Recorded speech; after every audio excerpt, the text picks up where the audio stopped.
Choisis la vie. De l'addiction à la liberté en Christ. Il recherchait un infographiste pour la conception d'un site web. Un portail pour l'évangélisation. Créé à son image. Toute grâce excellente et tout don parfait descendent d'en haut, du Père des Lumières, chez lequel il n'y a ni changement ni ombre de variation. Jacques 1,17. Je veux remercier Dieu notre Père et celui qui l'a envoyé pour nous sauver. L'honorer et lui être entièrement reconnaissant pour toutes les choses qu'il accomplit dans ma vie. C'est de lui, par lui, et pour lui que sont toutes choses. À lui la gloire dans tous les siècles. Amen.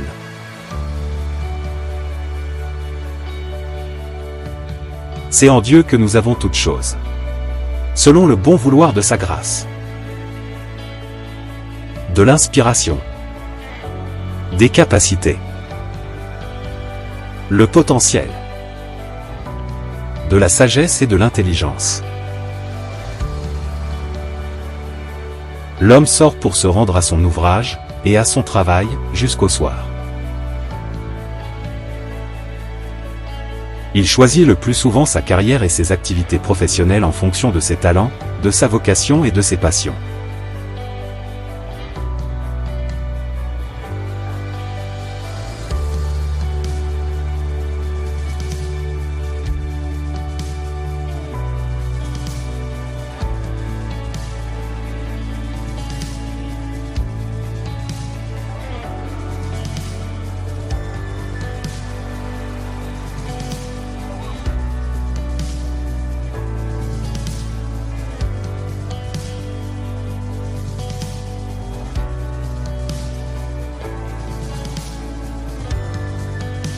Les êtres humains veulent le plus souvent atteindre le ciel sur la terre.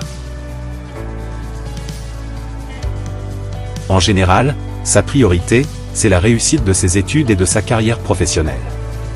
Il y a dans ses pensées une volonté d'être le plus grand et d'aimer la première place dans la société. Il passe beaucoup de temps et d'énergie à vouloir gagner de l'argent et désire acquérir des richesses. Il est également préoccupé par toutes ces questions d'ordre existentiel. Quel est le but de mon existence ? Qu'est-ce que le bonheur et comment puis-je l'atteindre? Que se passe-t-il après la mort? Qui suis-je, en vérité? Et Dieu dans tout ça? Effectivement, il s'interroge sur l'existence de Dieu et il se pose ce genre de questions. Si Dieu existe, pourquoi la souffrance? Pourquoi les maladies? Pourquoi la haine et l'injustice? Pourquoi les guerres? Bien qu'ayant reçu de la sagesse, de l'intelligence, des dons, un potentiel et des capacités. Pourquoi ses pensées, ses paroles et ses actions ne sont plus en harmonie avec celles de Dieu? En effet, nos pensées et notre façon de percevoir ont des répercussions sur les choix de ce que nous regardons. Souvenons-nous, on est souvent attiré par ce qui est agréable à la vue. Et exerce également une influence sur nos paroles. La mort et la vie sont au pouvoir de la langue. Quiconque l'aime en mangera les fruits. Proverbe 18-21. Et sur nos actions. On finit le plus souvent par enfanter les fruits de nos pensées. Le plus souvent, nous sommes angoissés, stressés, déçus, etc. Le psalmiste disait: sonde-moi, ô Dieu, et connais mon cœur. Éprouve-moi, et connais mes pensées. Regarde si je suis sur une mauvaise voie, et conduis-moi sur la voie de l'éternité. Psaume 139, 23 à 24. Ce que je crains, c'est ce qui m'arrive, ce que je redoute, c'est ce qui m'atteint. Job 3, 25. L'impact de nos pensées. Il y a les inquiets, ceux qui vivent dans le futur. Ils sont angoissés, à l'idée de ce qu'il pourrait arriver. Il y a des personnes de nature pessimiste. Ils prévoient toujours une issue fâcheuse aux événements et aux situations à venir. Il y a aussi les personnes perfectionnistes. Pour eux, rien n'est jamais assez parfait. Ils mettent toujours le doigt sur ce qui ne va pas. Pour eux, le verre est toujours à moitié vide. Ils tyrannisent le plus souvent leur entourage. D'autres sont égocentriques. Ils ne se soucient rarement des autres. Ils viennent souvent vers vous par motif d'intérêt. Il y a ceux qui ont une tendance colérique. Il y a des personnes qui ont toujours la fâcheuse tendance à se mettre en colère quand les choses ne fonctionnent pas comme ils voudraient. Et d'autres ont toujours peur que le ciel leur tombe sur la tête.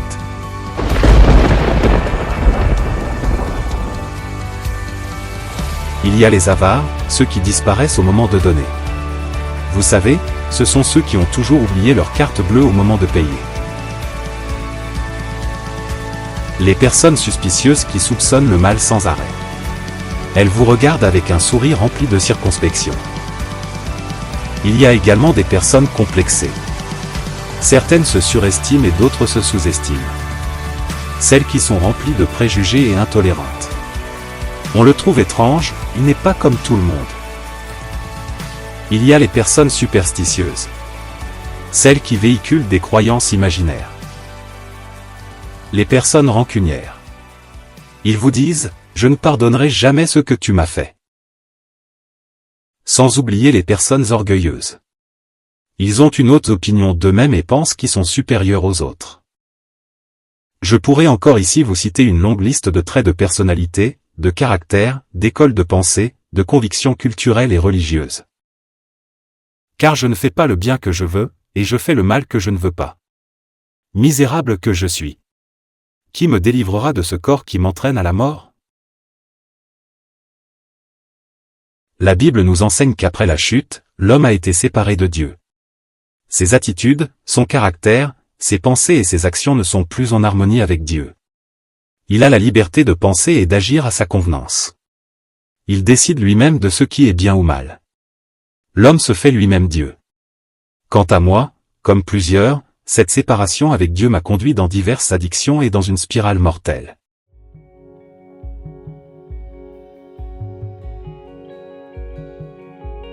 Je pensais être un homme libre alors que j'étais esclave de toutes ces addictions, alcool, drogue, tabac, etc.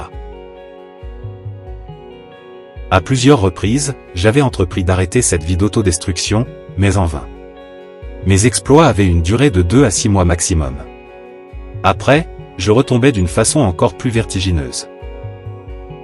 J'ai entrepris des recherches pour résoudre mes problèmes de dépendance.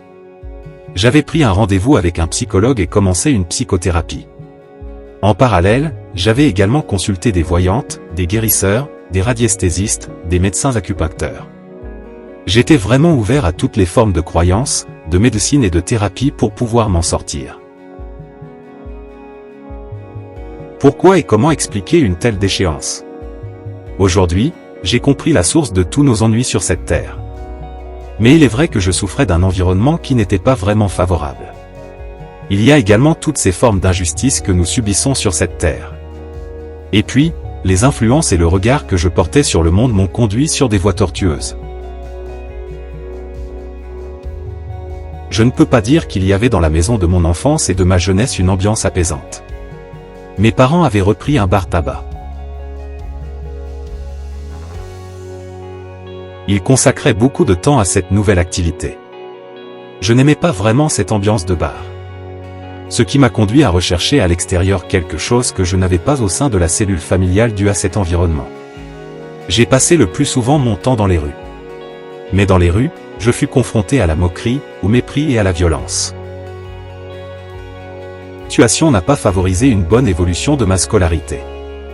Elle fut également marquée par le harcèlement de la part de certains élèves et d'une autorité excessive du corps enseignant.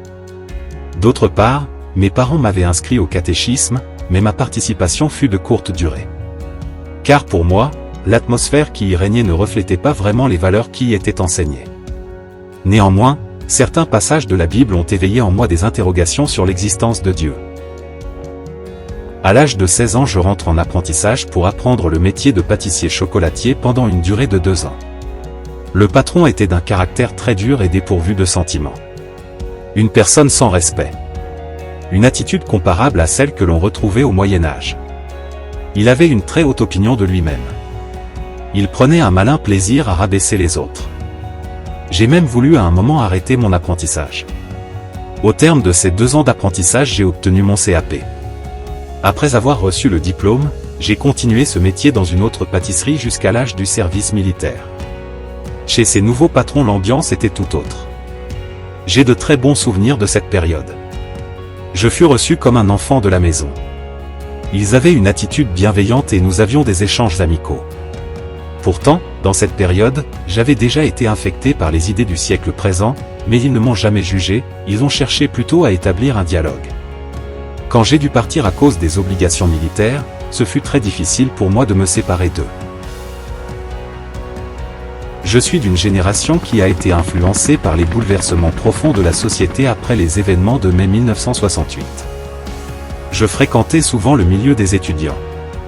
Et j'étais à l'écoute des intellectuels, des artistes et des mouvements politiques, des revendications et de leurs pensées philosophiques. Un slogan de mai 1968 ont eu un impact et des répercussions. Il est interdit d'interdire.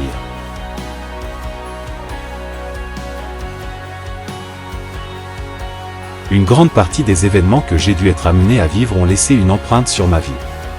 Ils ont créé en moi un sentiment de rejet et d'injustice, ainsi que de la rébellion envers toutes les formes d'autorité. C'est quand même des choses qui vous suivent pendant bien des années. Il faut souligner également que cette révolution culturelle a engendré une véritable augmentation de la consommation des drogues. C'est ce que Baudelaire appelait les paradis artificiels.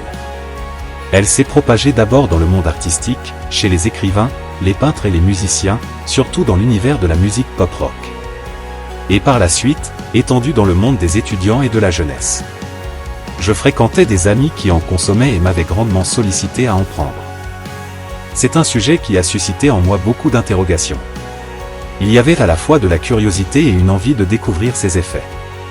C'était un moyen, d'après les informations reçues d'œuvres littéraires et d'expériences psychédéliques de consommateurs, de m'élever vers Dieu. Nous recevons un certain nombre d'informations à travers nos relations, les médias, des organisations spirituelles, la littérature, etc. C'est la fascination et l'attirance de la sagesse du monde qui peuvent avoir un impact. Ce que nous regardons, lisons, écoutons ont une forte influence sur notre vie. Année 1980. Le service militaire. J'ai dû faire ma période de l'armée. J'ai dû effectuer mon service militaire à Paris. J'avoue que je n'étais pas vraiment préparé à vivre mes obligations militaires et ce fut très difficile pour moi. J'ai fait des rencontres d'autres appelés comme moi qui m'ont initié au cannabis et aux amphétamines. J'ai vu aussi un slogan sur un mur de Paris qui disait « Pour écouter le rock dans le Nord, goûtez Fringanor ». Ce médicament était utilisé pour maigrir et il contenait de l'amphétamine. Je mélangeais cela à de l'alcool. Après le service militaire, je n'ai pas repris le métier de pâtissier. J'avais tellement passé de temps dans les fourneaux, que je n'avais pas profité de ma jeunesse et j'ai voulu me rattraper. À 20 ans, c'est le plus souvent l'âge des sorties et des découvertes et je voulais vraiment, comme le dit une expression, profiter de la vie. Du moins, c'est ce que je pensais dans cette période. La musique avait pris énormément de place dans ma vie. Je suis allé régulièrement à des concerts. La consommation des stupéfiants était facilement palpable dans les salles de concert. Les groupes de rock de cette période étaient bien connus pour leur consommation excessive dans toutes les formes de drogue. Ils en parlaient beaucoup dans les médias spécialisés. D'après les musiciens, c'était leur source d'inspiration. Malheureusement, beaucoup de jeunes sont morts d'overdose ou ont fini en maison psychiatrique. Ces groupes de rock étaient devenus pour moi comme des dieux, des idoles. J'étais comme en admiration et c'était comme leur rendre un culte d'adoration. Il y a aussi cette idée que je ne voulais pas d'une vie de métro, boulot, dodo. Il me fallait vivre une vie bouillonnante. La vie du train-train quotidien ne m'intéressait pas.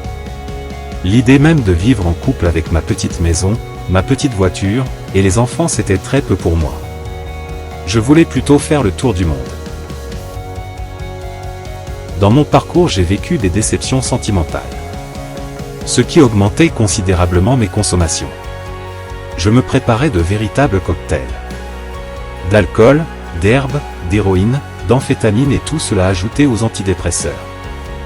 C'était vraiment explosif. D'ailleurs, comme on le dit dans le jargon des consommateurs. J'étais complètement explosé. Le lendemain, je ne me rappelais plus de rien. Je rentrais chez moi en voiture mais je ne savais plus comment j'étais rentré. Malgré la connaissance des dangers, mais sans vraiment en mesurer toutes les conséquences, il y avait chez moi l'idée de braver l'interdit et de faire des expériences. Comme je m'intéressais à la peinture et aimais la poésie, j'ai également étudié la vie des artistes peintres et des poètes. D'après leurs autobiographies, certains consommaient et trouvaient leur source d'inspiration dans la drogue. Les mauvaises influences. J'ai lu un livre qui parlait de pouvoir regarder Dieu en face en élargissant son champ de conscience avec le LSD. C'est ce que j'ai voulu expérimenter. Mais ce fut véritablement comme une bombe dans ma tête. Le LSD, la perception du monde extérieur est complètement modifiée. On perd la notion du temps et on est dans l'incapacité de se situer dans l'espace. Parallèlement, on est comme anesthésié à travers une perte de contrôle et de sensibilité. Enfin, consommer du LSD peut avoir de graves conséquences sur l'équilibre psychiatrique des utilisateurs. Ces derniers peuvent souffrir de paranoïa et perdre le contact avec la réalité. Des amis après cette expérience se sont refermés sur eux-mêmes et d'autres sont allés en maison psychiatrique.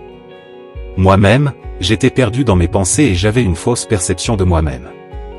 J'ai vécu des années de troubles dans mon être intérieur et dans une grande souffrance.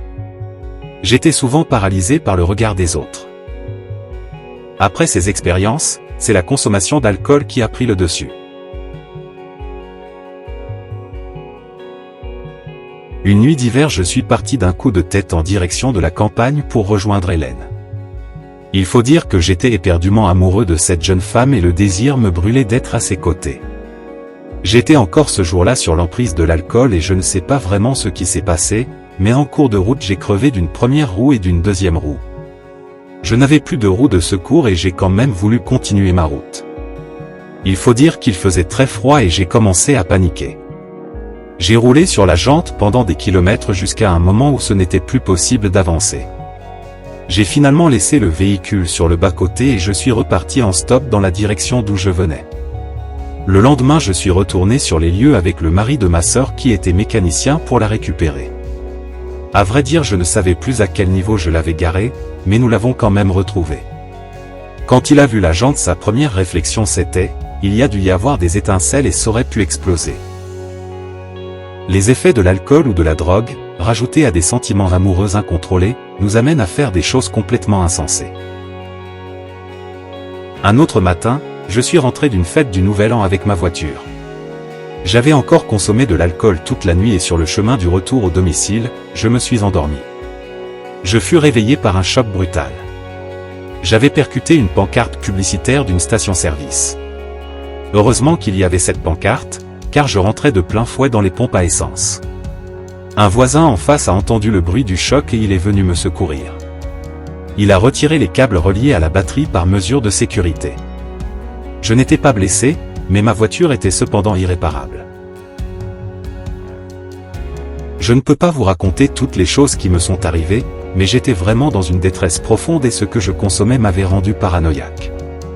Ma mère me disait que je criais dans mon lit pendant mon sommeil. La pensée d'en finir avec la vie m'a trotté dans ma tête. J'étais à bout de force et je n'en pouvais plus. Un matin vers 7 heures.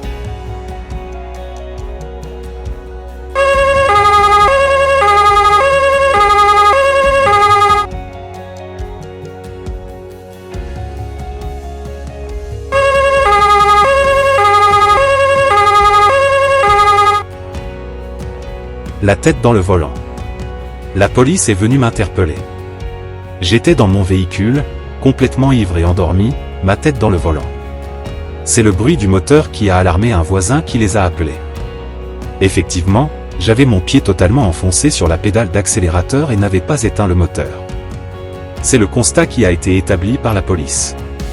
J'étais tellement dans un état d'ébriété que je n'ai pas vraiment réalisé ce qui m'arrivait. Au poste de police, j'ai demandé d'aller aux toilettes, car j'avais des renvois à cause de tout ce mélange que j'avais consommé. Je suis arrivé dans les toilettes avec des vertiges et des pertes d'équilibre. Je me suis accroupi et j'ai vu que je crachais du sang. J'ai voulu me relever, mais je n'avais plus de force dans les jambes, j'étais comme paralysé. C'est un policier qui m'a relevé. Ce jour-là, j'ai vraiment eu peur. Une vision de deux chemins.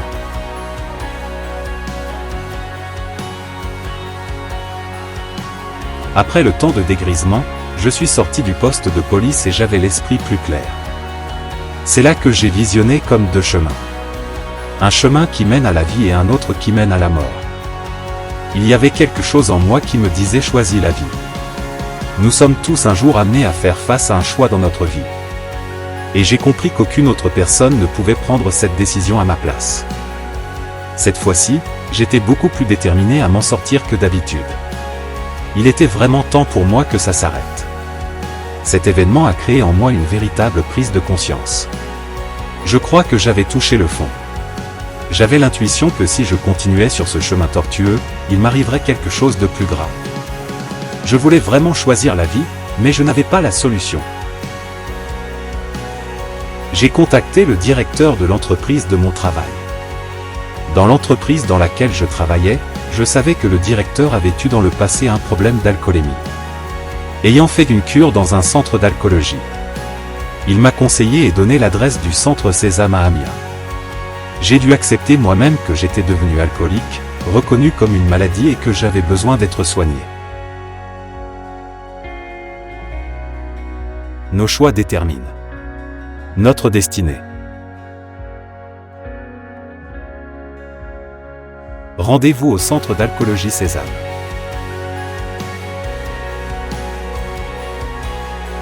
Pendant ma cure, une dame d'une communauté chrétienne est venue pour nous demander si nous étions intéressés de discuter de nos problèmes avec elle.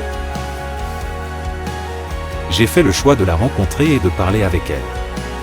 À la fin de notre discussion, elle m'a dit : moi et mon église nous prierons pour vous. Quelques jours plus tard dans ma chambre en cure, j'ai vraiment vécu une expérience très forte. C'est difficile d'exprimer l'exactitude de ce que je vivais, mais c'était la gloire de Dieu qui se manifestait en moi et autour de moi. Une vraie puissance d'amour. J'étais à genoux dans ma chambre avec les mains en l'air. Je n'avais jamais vécu une expérience comme cela auparavant. Ce que je recherchais dans toute forme d'expérience humaine depuis bien des années sans jamais le trouver, était en train de se réaliser par la puissance de Dieu. C'était merveilleux. Je comprenais à ce moment-là, qu'aucune chose sur la terre pouvait remplacer la puissance et la gloire de Dieu dans la vie d'un homme ou d'une femme. Amen. Après cette expérience, je me suis rappelé qu'en dépit de mon désespoir et de ma détresse profonde, il m'arrivait souvent de prier Dieu pour qu'il vienne à mon secours. Dieu avait répondu à mes prières.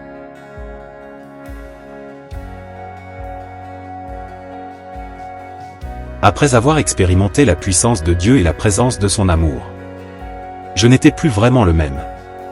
Néanmoins, mon temps de cure était terminé. Maintenant, je devais vivre sans alcool, sans stupéfiants dans un premier temps et envisager d'arrêter le tabac et les antidépresseurs par la suite. Je pense qu'il n'aurait pas été prudent de brûler les étapes et d'arrêter tout en même temps. Il n'était pas non plus conseillé de rester seul. Je suis allé dans une association qui aide les personnes qui ont des problèmes avec l'alcool. Malgré cette prudence et le programme de l'association, je vivais un combat à l'intérieur de moi.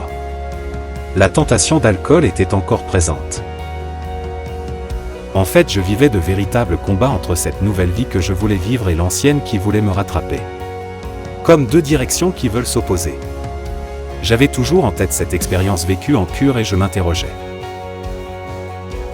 Un jour, je me rends au centre-ville pour me changer les idées. Je fais la rencontre de jeunes chrétiens évangéliques dans un bus anglais. Ils m'ont fait entrer dans le bus et m'ont parlé de Jésus et de l'Évangile. Notre conversation était vraiment intéressante et a ravivé des souvenirs dans ma mémoire. Après ce temps de partage, ils ont prié pour moi. Mais pour moi, ce n'était pas encore le seul chemin qui pouvait me conduire dans les voies de Dieu. Je n'aimais pas vraiment mon travail et je décidai de partir et d'entreprendre un bilan de compétences. Je voulais m'orienter vers une formation qui me permettrait de travailler dans un milieu créatif. Pouvoir m'exprimer par le dessin, la peinture, la photo, etc. Je continuais toujours mon bilan de compétences. Et un soir, je fais la rencontre d'une amie qui faisait une formation d'infographie dans une entreprise à côté d'Amiens. Elle avait fini par arriver à me convaincre de les rejoindre et elle avait pris rendez-vous pour moi. Le jour du rendez-vous dans l'entreprise, Espace Création, j'ai vu les œuvres des stagiaires et j'ai très vite été inspiré. J'ai dit à ma conseillère que c'était vraiment ce que je voulais faire. J'ai très vite intégré la formation quelques temps après. Une fois la formation terminée, j'ai fait plusieurs tentatives de recherche d'emploi, mais sans succès. Je prends donc la décision d'aller aider un moine potier de confession catholique à la campagne. Je connaissais ce lieu, j'étais déjà venu acheter de la poterie. Dans sa maison, on accueillait des personnes sans domicile fixe. Il y avait des Malgaches, des Bulgares, des Roumains et des personnes qui recherchaient une direction spirituelle. Chez le petit moine. Car c'est comme cela qu'on l'appelait. On fabriquait des objets en terre, en métal, en plâtre et en bois. Je participais à divers travaux et intervenais dans la conception des couvertures des livres que le moine écrivait. Il savait que mon premier métier était pâtissier, je suis donc devenu le cuisinier pour toutes les personnes qui étaient accueillies et qui vivaient dans cette maison. La vie dans cette maison était très compliquée. Il y avait un aspect religieux à tendance catholique et des influences spirituelles diverses. Le moine potier nous disait lui-même qu'il fabriquait des bondieuseries, mais la demande est importante et source de gains. Je recherchais une direction spirituelle, mais à vrai dire, je n'étais pas vraiment convaincu. Il y avait effectivement l'aspect de la piété à l'extérieur, mais les fruits de leurs œuvres ne reflétaient pas les valeurs que l'on souhaitait transmettre. J'avais absolument besoin d'authenticité. J'ai pris la décision, dans un premier temps, de rechercher de nouveau un travail. Direction à l'ANPE. L'ANPE, c'était l'Agence nationale pour l'emploi dans cette période. À l'ANPE, je fais la rencontre d'un ami Guillaume. Il me demande ce que je recherche comme travail. Je lui dis que je recherche un travail en infographie. Il me dit qu'il connaît un ami qui recherche un infographiste pour faire la maquette d'un site internet. Un portail pour l'évangélisation. Et il me rajoute que cet homme ne parle que de Dieu.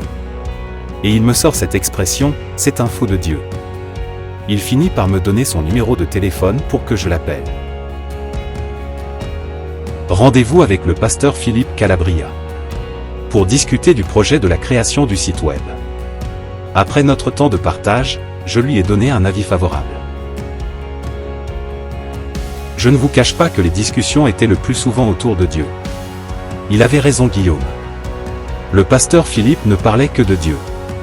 Et plus exactement, de Jésus. Jésus. Et encore Jésus.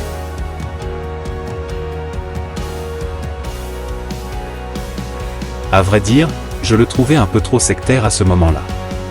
Mais je finis quand même par le suivre à l'église et aux réunions diverses. Un soir, nous avions une réunion de prière dans un temple dans le centre-ville. Ce soir-là, j'ai fait la rencontre avec notre sœur Josette Keller. Cette sœur a eu une importance dans l'évolution des événements et de mes choix que j'ai dû entreprendre par la suite. C'était une réunion collective avec différentes assemblées chrétiennes. Un des pasteurs nous demande à un moment de la réunion si quelqu'un désire la prière. Je me suis avancé pour que l'on prie pour moi. Et plusieurs dans la salle m'ont dit que je devais me débarrasser de certaines choses qui ne rendaient pas gloire à Dieu chez moi.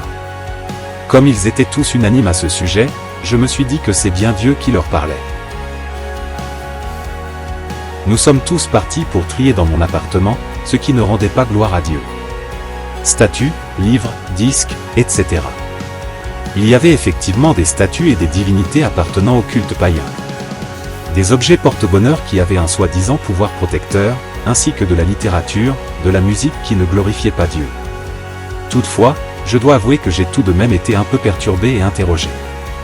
Il me fut difficile d'abandonner certaines choses que je tenais encore à cœur. Un des pasteurs a eu assez de sagesse pour comprendre. Ce jour-là, le même pasteur m'a donné une Bible et m'a demandé si je voulais confier ma vie à Jésus. J'ai dit « oui ». Mais il y avait encore en moi des doutes et pas encore une réelle conviction. Si c'est oui, dites oui, si c'est non, dites non, tout simplement, ce que l'on dit en plus vient du mauvais. Matthieu 5,37. Mais petit à petit, en lisant la Bible et en continuant à aller aux réunions, Dieu me parlait. Les chants et la louange parlaient à mon cœur et quand je lisais la Bible, les versets me parlaient personnellement. Il y avait une communion avec Dieu. J'avais fait une vraie rencontre avec Dieu et j'étais vraiment convaincu de péché. Je continuais à lire sa parole et plus je la lisais plus ma foi grandissait. La foi vient de ce que l'on entend et ce que l'on entend vient de la parole de Dieu. Romains 10, 17. Et la parole de Dieu se révélait à moi dans ces versets. Qu'on ne trouve parmi vous personne qui offre son fils ou sa fille en sacrifice, ni personne qui s'adonne à la magie ou à la divination, qui observe les présages ou se livre à la sorcellerie, qui jette des sorts ou qui interroge d'une manière ou d'une autre les esprits des morts. Le Seigneur votre Dieu a en horreur ceux qui agissent ainsi, et c'est pourquoi il va déposséder les habitants de ce pays lorsque vous arriverez. Deutéronome 18, 10 à 12. Cherchez l'Éternel pendant qu'il se trouve, invoquez-le, tandis qu'il est prêt. Que le méchant abandonne sa voie, et l'homme d'iniquité ses pensées, qu'il retourne à l'Éternel, qui aura pitié de lui, à notre Dieu, qui ne se lasse pas de pardonner. Car mes pensées ne sont pas vos pensées, et vos voix ne sont pas mes voix, dit l'Éternel. Autant les cieux sont élevés au-dessus de la terre, autant mes voix sont élevées au-dessus de vos voix, et mes pensées au-dessus de vos pensées. Ésaïe 55, 6 à 9. Il disait, le temps est accompli, et le royaume de Dieu est proche. Repentez-vous, et croyez à la bonne nouvelle. Marc 1, 15. Car tous ont péché et sont privés de la gloire de Dieu, et ils sont gratuitement justifiés par sa grâce, par le moyen de la rédemption qui est en Jésus-Christ. Romains 3, 23 à 24. Fuis les passions de ta jeunesse, et recherche la justice, la foi, la charité, la paix avec ceux qui invoquent le Seigneur d'un cœur pur. 2 Timothée chapitre 2 verset 2. Ne vous y trompez pas, les gens immoraux, adorateurs d'idoles, adultères, pédérastes, voleurs, envieux, ivrognes, calomniateurs ou malhonnêtes, n'auront pas de place dans le royaume de Dieu. 1 Corinthiens chapitre 6 verset 10. Repentez-vous donc et convertissez-vous, pour que vos péchés soient effacés, afin que des temps de rafraîchissement viennent de la part du Seigneur, et qu'il envoie celui qui vous a été destiné, Jésus-Christ, Actes 3, 19 à 20. Le Seigneur ne tarde pas dans l'accomplissement de la promesse, comme quelques-uns le croient, mais il use de patience envers vous, ne voulant pas qu'aucun périsse, mais voulant que tous arrivent à la repentance. 2 Pierre 3, 9. Si tu confesses de ta bouche le Seigneur Jésus et que tu crois dans ton cœur que Dieu l'a ressuscité des morts, tu seras sauvé, car c'est en croyant du cœur qu'on parvient à la justice, et c'est en confessant de la bouche qu'on parvient au salut. Romains 19, 10. Car c'est par la grâce que vous êtes sauvés, par le moyen de la foi. Et cela ne vient pas de vous, c'est le don de Dieu. Ce n'est point par les œuvres, afin que personne ne se glorifie. Éphésiens 2 versets 8 à 9. J'avais la conviction que c'était pour moi le moment et le temps de me repentir et de reconnaître Jésus comme Seigneur et Sauveur de ma vie. Je ne devais pas passer à côté de ce nouvel appel que Dieu me donnait. Je pense que Dieu avait déjà essayé à plusieurs reprises de m'interpeller. Après mon expérience en cure, il avait envoyé plusieurs de ses serviteurs me parler de l'Évangile, mais je n'étais pas encore réceptif à la voix de Dieu avant d'étudier et de méditer sa parole. Convaincu de la parole de Dieu, je me suis vraiment repenti et décidé de suivre Dieu. J'avais reçu la révélation que Jésus m'aimait et avait payé le prix fort à la croix pour me racheter de mes péchés. Ma conversion devenait réelle. Comment refuser un si grand salut? Car Dieu a tant aimé le monde qu'il a donné son Fils unique afin que quiconque croit en lui, ne périsse pas, mais qu'il ait la vie éternelle. J'ai d'abord demandé pardon à Dieu pour tous mes péchés. Par la suite, j'ai été demander pardon à toutes les personnes que j'avais offensées à cause du péché. J'ai moi-même dû pardonner à tous ceux qui m'avaient offensé et blessé. Dieu nous dit dans sa parole, « Mais si vous ne pardonnez pas aux hommes, votre Père ne vous pardonnera pas non plus vos offenses. » Matthieu 6, 15. C'est Dieu en Jésus-Christ qui nous donne la grâce de pardonner. C'est le pardon qui nous libère et nous procure la paix. Il n'y a plus de place pour la jalousie, la rancune et l'amertume. J'ai trouvé une vraie délivrance et la paix après une authentique repentance et en ayant reçu Jésus comme Seigneur et Sauveur de ma vie. Je vous laisse la paix, je vous donne ma paix, je ne vous la donne pas comme le monde la donne. Ne soyez pas inquiets et n'ayez pas peur. Jean 14, 27. La paix n'est pas un sentiment ou une émotion ni une pratique religieuse. La paix, c'est Jésus lui-même. Notre nature déchue n'héritera jamais de la vie éternelle. En dehors de l'œuvre de la croix, il n'y a pas de salut. À cause de notre nature pécheresse et de cette séparation avec Dieu, nous n'avions plus de communion avec notre Créateur. Mais Jésus est venu dans le monde pour nous réconcilier avec Dieu en mourant à la croix. Quand nous nous repentons et acceptons Jésus-Christ comme Seigneur et Sauveur, nous devenons enfants de Dieu. Nous naissons de nouveau en Christ et la communion est rétablie. Nous avons accès auprès du Père par l'Esprit. Alléluia. Dieu avait déjà prophétisé qu'il enverrait le Saint-Esprit dans l'Ancien Testament. L'accomplissement de cette prophétie a eu lieu à la Pentecôte. Je répandrai sur vous une eau pure, et vous serez purifiés, je vous purifierai de toutes vos souillures et de toutes vos idoles. Je vous donnerai un cœur nouveau, et je mettrai en vous un esprit nouveau, j'ôterai de votre corps le cœur de pierre, et je vous donnerai un cœur de chair. Je mettrai mon esprit en vous, et je ferai en sorte que vous suiviez mes ordonnances, et que vous observiez et pratiquiez mes lois. Ézéchiel 36, 25-27. L'importance de la nouvelle naissance en Christ. Mais il y eut un homme d'entre les pharisiens, nommé Nicodème, un chef des Juifs, qui vint auprès de Jésus de nuit et lui dit, « Rabbi, nous savons que tu es un docteur venu de Dieu, car personne ne peut faire ces miracles que tu fais, si Dieu n'est avec lui. » Jésus lui répondit, « en vérité, je te le dis, si un homme ne naît de nouveau, il ne peut voir le royaume de Dieu. » Nicodème lui dit, « Comment un homme peut-il naître quand il est vieux? Peut-il rentrer dans le sein de sa mère et naître ?» Jésus répondit, « En vérité, je te le dis, si un homme ne naît d'eau et d'esprit, il ne peut entrer dans le royaume de Dieu. Ce qui est né de la chair est chair, et ce qui est né de l'esprit est esprit. Ne t'étonne pas que je t'ai dit, il faut que vous naissiez de nouveau. » Jean 3 versets 1 à 7. Jésus lui dit, « Je suis la résurrection et la vie.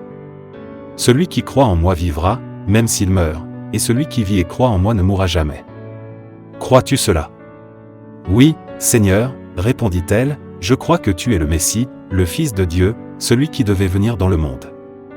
Jean chapitre 11 versets 25 à 27. Jésus est la pierre rejetée par vous qui bâtissez, et qui est devenue la principale de l'angle. Il n'y a de salut en aucun autre, car il n'y a sous le ciel aucun autre nom qui ait été donné parmi les hommes, par lequel nous devions être sauvés. Actes 4, 1 à 12. Il n'y a donc maintenant aucune condamnation pour ceux qui sont en Jésus-Christ. En effet, la loi de l'Esprit de vie en Jésus-Christ m'a affranchi de la loi du péché et de la mort. Romains 8, 1 à 2. Mais à tous ceux qui l'ont reçu, à ceux qui croient en son nom, elle a donné le pouvoir de devenir enfants de Dieu, lesquels sont nés, non du sang, ni de la volonté de la chair, ni de la volonté de l'homme, mais de Dieu. Jean, chapitre 1 versets 13 à 14. La parole nous dit qu'il nous a arrachés au pouvoir des ténèbres et nous a fait passer dans le royaume de son Fils bien-aimé. Étant unis à lui, nous sommes délivrés, car nous avons reçu le pardon des péchés. Colossiens chapitre 1 versets 13 à 14. Si quelqu'un est en Christ, il est une nouvelle créature. Les choses anciennes sont passées, voici, toutes choses sont devenues nouvelles. 2 Corinthiens 5, 17. Il y a dans le cœur de l'homme un vide en forme de Dieu, disait Blaise Pascal. Que rien de ce qui a été créé ne peut remplir, mais seulement le Créateur qui s'est fait connaître par Jésus.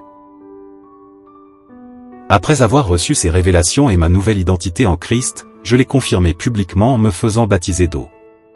Allez, faites de toutes les nations des disciples, les baptisant au nom du Père, du Fils et du Saint-Esprit. Matthieu 28, 19. Amen. J'étais vraiment ravi de cette nouvelle vie qui commençait avec Jésus. J'étais dans la joie et c'était très nouveau pour moi, car avant, j'étais toujours quelqu'un de triste et d'angoissé. Comme le dit un chant, « Je me souviens du jour où il m'a sauvé, je voulais le crier au monde entier. » J'avais dans mon cœur la volonté que toutes les personnes que je rencontrais puissent recevoir la bonne nouvelle du salut et qu'ils sachent ce que Dieu en Christ avait fait dans ma vie. Ceux qui me connaissaient ne comprenaient pas et me disaient « Toi qui étais un vrai rebelle, un anarchiste, maintenant tu annonces l'Évangile. Tu as changé, tu n'es plus le même. » Oui, effectivement, il y a eu en moi, par sa grâce, une transformation.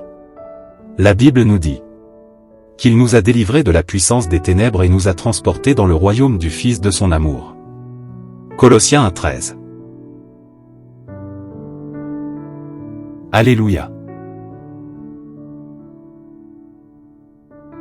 Il est le Dieu des promesses et il m'a dit « Je t'instruirai et te montrerai la voie que tu dois suivre, je te conseillerai, j'aurai le regard sur toi. » Psaume 32:8. Ainsi en est-il de ma parole, qui sort de ma bouche, elle ne retourne point à moi sans effet, sans avoir exécuté ma volonté et accompli mes desseins. Ésaïe 55:11.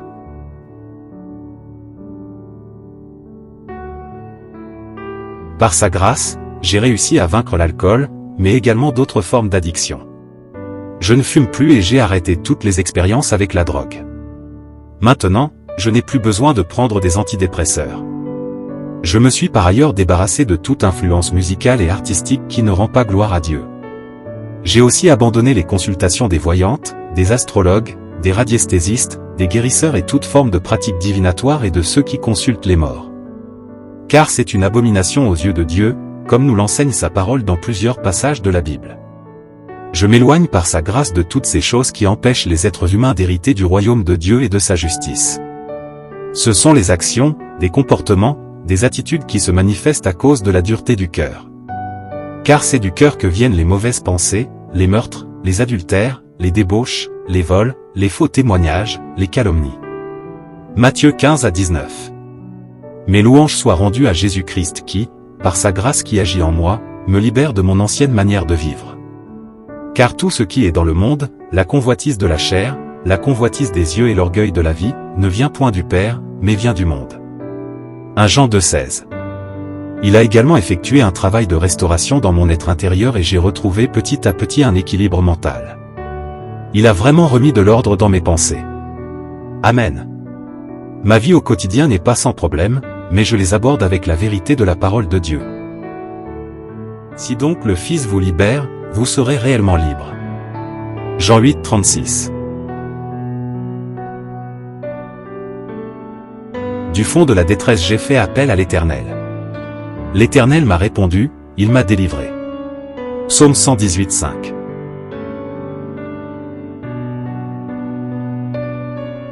Je voulais apporter une précision. Vivre des expériences sans être éclairé par la suite par la parole de Dieu, nous conduit fatalement sur le chemin de la séduction.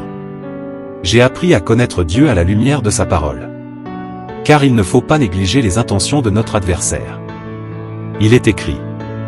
Et cela n'est pas étonnant, puisque Satan lui-même se déguise en ange de lumière. 2 Corinthiens 11,14. Il y a beaucoup de sagesse, de pensées philosophiques et de spiritualité dans ce monde qui n'ont pas leur source en Dieu. Il est important que notre foi repose sur la parole de Dieu plutôt que sur nos émotions et nos expériences. Bien-aimés, n'ajoutez pas foi à tout esprit, mais éprouvez les esprits, pour savoir s'ils sont de Dieu, car plusieurs faux prophètes sont venus dans le monde. 1 Jean 4 verset 1. Ta parole est une lampe à mon pied et une lumière sur mon sentier. Psaume 119 verset 105. Toute l'écriture est divinement inspirée et utile pour enseigner, pour convaincre, pour corriger et pour instruire selon la justice. 2 Timothée 3 verset 16. En effet, la parole de Dieu est vivante et efficace, plus tranchante que toute épée à deux tranchants, pénétrante jusqu'à séparer âme et esprit, jointure et moelle, elle juge les sentiments et les pensées du cœur. Hébreux 4:13. Dieu n'est pas le Dieu du changement superficiel, mais celui de la transformation réelle et authentique. Avec Dieu, l'idée de réussir et de vouloir atteindre l'excellence demeure, mais elle prend une toute autre direction que dans le monde. Nous ne sommes plus centrés sur nous-mêmes, mais nous tournons nos regards sur la croix. Jésus dit à ses disciples, « Si quelqu'un veut venir après moi, qu'il renonce à lui-même, qu'il se charge de sa croix et qu'il me suive. Le plus grand parmi vous sera votre serviteur. Quiconque s'élèvera sera abaissé, et quiconque s'abaissera sera élevé. » Matthieu 23, 11-12. Les êtres humains recherchent souvent la gloire pour eux-mêmes, alors que la gloire revient à Dieu. Nous recherchons premièrement le royaume de Dieu et sa justice, et devons-nous nous attacher aux richesses spirituelles. Nous ne recherchons plus à amasser des trésors sur la terre, mais des trésors dans le ciel. Combien acquérir la sagesse vaut mieux que l'or? Combien acquérir l'intelligence est préférable à l'argent? Proverbe 16-16. La parole nous donne des réponses à nos questions d'ordre existentiel et toutes les choses deviennent plus claires. L'homme regarde ce qui frappe les yeux, mais l'Éternel regarde au cœur. Mais comme nous le dit l'apôtre Paul, ce n'est pas que j'ai déjà remporté le prix ou que j'ai déjà atteint la perfection, mais je cours pour tâcher de le saisir, puisque moi aussi j'ai été saisi par Jésus-Christ. Frère, je ne pense pas l'avoir saisi, mais je fais une chose. Oubliant ce qui est en arrière et me portant vers ce qui est en avant, je cours vers le but, pour remporter le prix de la vocation céleste de Dieu en Jésus-Christ. Philippiens 3, 12-14. Je veux également proclamer cette promesse. Je suis persuadé que celui qui a commencé en vous cette bonne œuvre la rendra parfaite pour le jour de Jésus-Christ. Philippiens 1, verset 6. Maintenant, 3 choses demeurent. La foi, l'espérance et l'amour. Mais la plus grande des 3, c'est l'amour. Dieu le Père recherche les vrais adorateurs en esprit et en vérité. Le premier et le plus grand commandement. Tu aimeras l'Éternel, ton Dieu, de tout ton cœur, de toute ton âme et de toutes tes pensées. Et voici le second qui lui est semblable. Tu aimeras ton prochain comme toi-même. Il va plus loin, car il dit: Je vous donne un commandement nouveau. Aimez-vous les uns les autres comme je vous ai aimé. Jésus nous demande même d'aimer nos ennemis. C'est un amour qui dépasse tout entendement. Cette capacité n'est pas humaine, mais une réalité spirituelle. Elle n'est possible qu'en Christ. L'amour n'est pas un sentiment, mais la substance même de la création. Car Dieu est amour.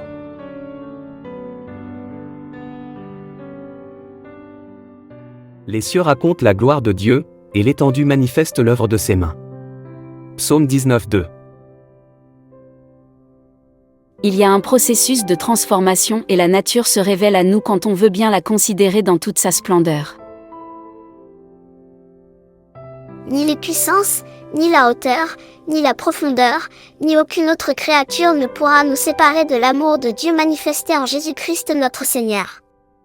Romains 8:39. Ce ne sont pas les clous qui ont retenu Jésus sur la croix, mais c'est son amour pour toi.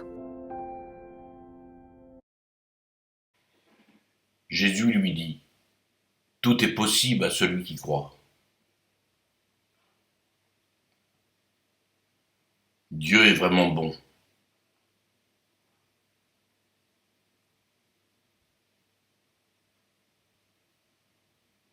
Merci Seigneur pour ton immense amour.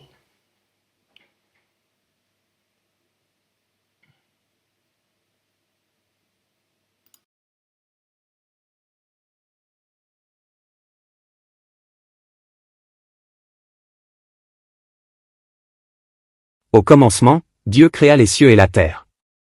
La terre était informe et vide, il y avait des ténèbres à la surface de l'abîme, et l'Esprit de Dieu se mouvait au-dessus des eaux. Dieu dit, que la lumière soit. Et la lumière fut.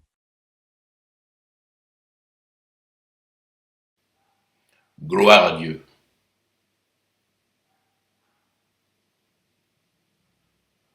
Que Dieu vous bénisse, Fabrice.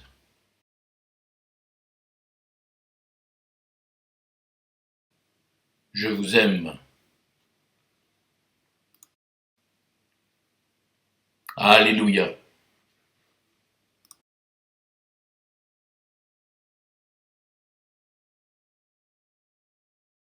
Je voudrais ici honorer mes parents. Et toute ma famille. Car il est vrai que rien n'a été facile dans le contexte que j'ai évoqué dans mon témoignage. Je reconnais maintenant que je leur ai causé bien des soucis à cause des différentes étapes de ma vie. Ils étaient plutôt désemparés et dans la souffrance à cause de cette situation. Je n'avais pas réellement pris conscience de toutes ces choses avant ma conversion. Parfois, j'ai entendu dire qu'il faut bien que la jeunesse se fasse. Mais je vous dis qu'il faut mieux s'épargner bien des douleurs et des souffrances. Par mon impertinence, j'ai dit à ma mère le jour de mes 18 ans que je voulais désormais faire ce que je veux, quand je veux, où je veux. L'orgueil, notre suffisance et nos entêtements nous conduisent le plus souvent sur des chemins tortueux. Aujourd'hui, j'ai pris la sage décision, tout en mesurant toute la difficulté et la responsabilité de mon engagement, de m'efforcer, par l'appui de sa grâce, de faire ce que Dieu veut, quand il veut et où il veut. C'est un chemin qui est étroit et qui n'est pas facile, mais c'est le seul chemin qui nous rend libres. La parole de Dieu nous dit bien que nous commettons bien des erreurs de plusieurs manières. Il suffit d'en prendre conscience, de les reconnaître et de vouloir les abandonner. La crainte de l'Éternel enseigne la sagesse, et l'humilité précède la gloire. Proverbe 15:33. Que Dieu vous bénisse. Je voulais remercier l'Église des Assemblées de Dieu d'Amiens. C'est à cet endroit que j'ai commencé ma vie chrétienne. En particulier, le pasteur Philippe Calabria que Dieu a conduit dans le but de ma conversion. Je tiens à manifester ma reconnaissance pour son travail d'évangéliste. Il a vraiment nivelé le chemin et sa patience a été mise à rude épreuve. Il m'a dit souvent que j'avais contribué à sa sanctification. Que Dieu te bénisse et qu'il te donne le discernement pour la continuation de ton ministère. Je pense que d'amener une âme au Seigneur, c'est la plus belle des missions sur la terre. Amen. Je voudrais également remercier et être reconnaissant pour le corps pastoral du Centre biblique Espérance et Victoire d'Amiens. Je fus accueilli avec amour et les pasteurs de cette assemblée ont veillé et contribué à ma croissance spirituelle. C'est la sœur Josette Keller qui m'a fait connaître cette assemblée. C'est Dieu qui m'a conduit dans ce lieu pour le servir.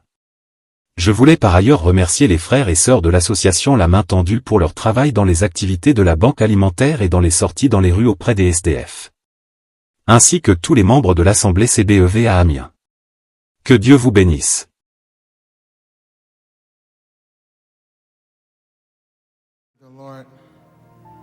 Gloire à Dieu.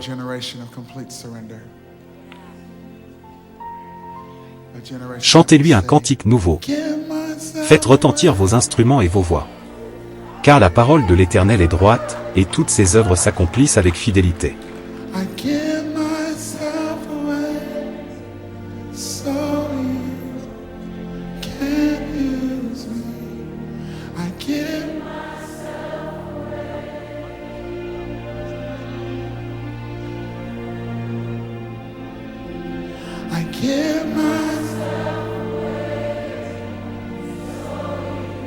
Come on, somebody say it with everything in you. I give myself away. I give myself away.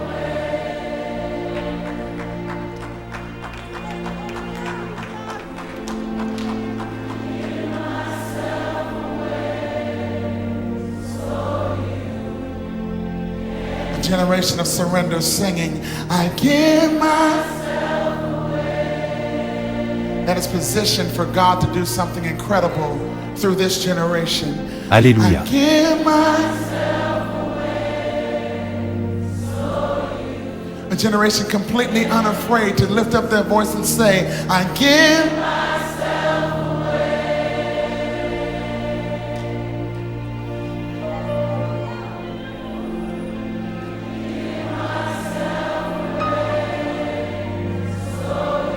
God, we're not afraid. We have no fear. We sing it. I give myself away.